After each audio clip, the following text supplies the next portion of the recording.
Le culturisme, ou bodybuilding, qui veut dire construction du corps en anglais, est un sport qui consiste principalement à développer sa masse musculaire avec un but d'esthétisme.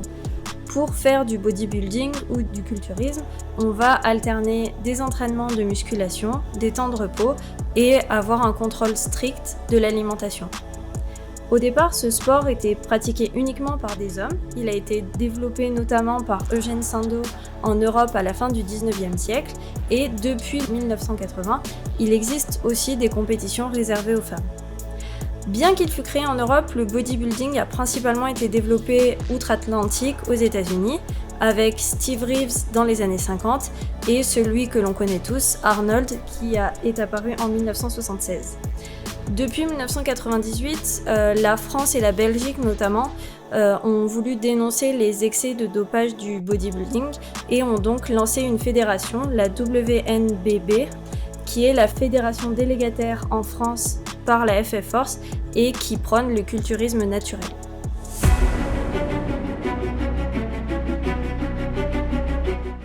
Plusieurs catégories existent en WNBB qui sont appelées disciplines, notamment le culturisme, le body move,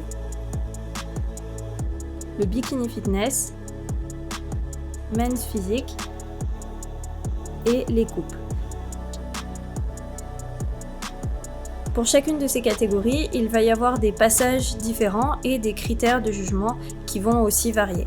En culturisme, on compte 3 passages officiels qui vont être la présentation, les poses imposées et les comparaisons. Les poses imposées vont être double biceps de face, dorsaux de face, biceps cage, double biceps de dos, dorsaux de dos, triceps, abdominaux et cuisses, et pour finir, le crabe. Sur toutes ces poses, les critères de jugement vont être d'abord l'harmonie, la symétrie et l'équilibre des masses qui sont un même critère, puis la définition musculaire et la sèche en second critère, et finalement la chorégraphie qui va être le 3e critère. Les différents passages ainsi que les critères de jugement vont ensuite varier selon la catégorie, la discipline dans laquelle vont concourir les athlètes.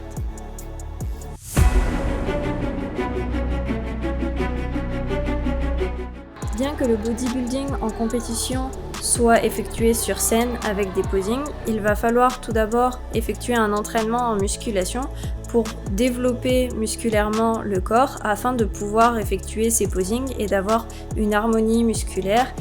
En bodybuilding, le but va être de travailler tous les muscles en hypertrophie.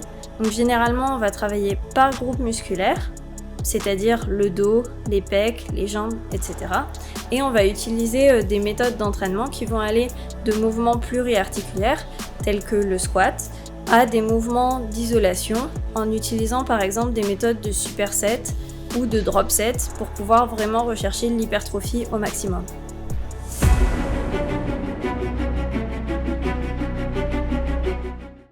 Bien que l'entraînement soit très important en bodybuilding afin d'avoir le volume musculaire, la partie qui va permettre d'avoir la sèche musculaire est la diète, c'est-à-dire l'alimentation, et on peut considérer qu'elle est aussi importante que l'entraînement. Pour l'alimentation, il va y avoir plusieurs phases. Donc, tout d'abord, la prise de masse, où on va être en surplus calorique afin de développer musculairement. Puis, il va y avoir la phase de sèche, où l'on va tenter d'éliminer autant de gras que possible avant la pesée. Et finalement, une fois la pesée terminée, il va falloir faire un rebond glucidique afin de gagner en volume musculaire et d'être à son top niveau pour la scène. L'une des raisons pour laquelle il y a plusieurs passages est notamment due à la diète, car étant donné que la pesée se fait la veille, la recharge va avoir lieu tout au long de la compétition et généralement le physique est plus impressionnant sur le 2e passage plutôt que sur le premier.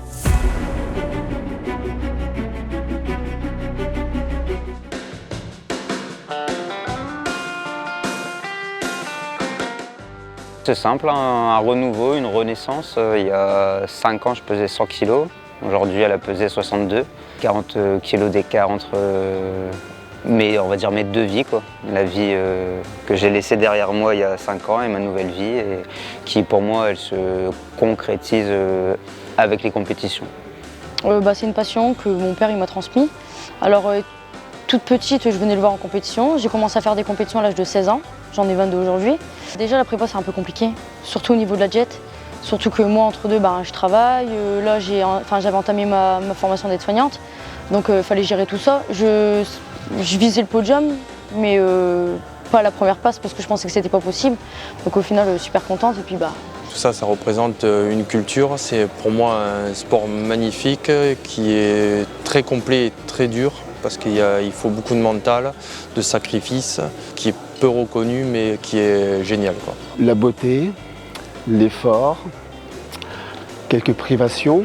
Et pour arriver au but final, c'est de se présenter devant un jury et de donner le meilleur de soi-même. Une grande partie de ma vie, parce que c'est devenu mon métier et du coup la musculation c'est ma passion. Et je me suis dit pourquoi pas mettre en pratique et puis faire des compétitions pour avoir un objectif. J'avais fait la demande l'année dernière auprès de la Fédé, en fait, parce que je m'étais aperçu qu'il n'y avait pas de catégorie handisport qui était mise en place. Ils ont accepté d'en mettre une, ce qui n'est pas simple parce qu'il y a un règlement à préparer et tout. Il y a une législation un peu particulière, mais ils ont accepté. Donc après, j'ai joué le jeu. Je suis venu faire le championnat l'année dernière et je reviens cette année justement pour essayer encore de lancer le truc. On essaye. C'est une passion, c'est un engagement, c'est beaucoup de sacrifices. C'est un très beau sport et de très belles valeurs. C'est un dépassement de soi-même surtout. Après, c'est vrai que esthétiquement, beaucoup de monde nous regarde, ils sont admiratifs, mais ça demande un investissement personnel surtout. Et on sait et on connaît nos limites après. C'est très dur, mais c'est pas impossible. Tout est réalisable en fait. Mais c'est surtout une passion par rapport aux poids et haltères, aussi bien par rapport à la force et toutes ces disciplines-là. Et c'est l'approche technique de la discipline plus que vraiment le côté compétition. C'est l'envers du décor, c'est la préparation des athlètes, la gestion des athlètes qui est très très intéressant, qui oblige en tant qu'entraîneur de se remettre en cause tout le temps face à l'unicité de lui-même.